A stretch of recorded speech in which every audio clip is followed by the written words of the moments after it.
We move on to the next three, Deputy O'Loughlin, Deputy Troy and Deputy Madigan. I'm trying to accommodate everybody. Okay. Thank you, Last Cearla. And Taoiseach, I want to refer to page 58 of the programme for government in relation to capacity within our hospitals.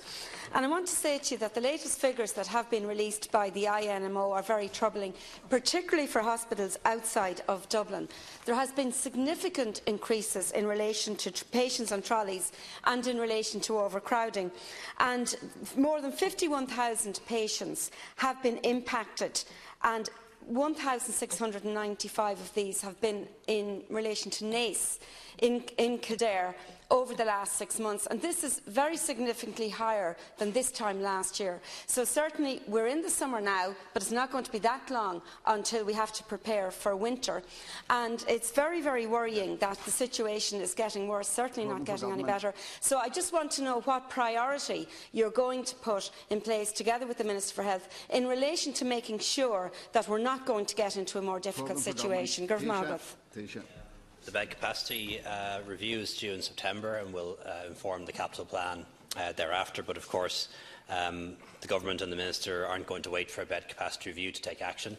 An additional 102 beds were brought into the system last year, 300 the year previously, and anything that can be done to increase capacity in our hospitals and also reduce attendance at our hospitals will be done in the time ahead.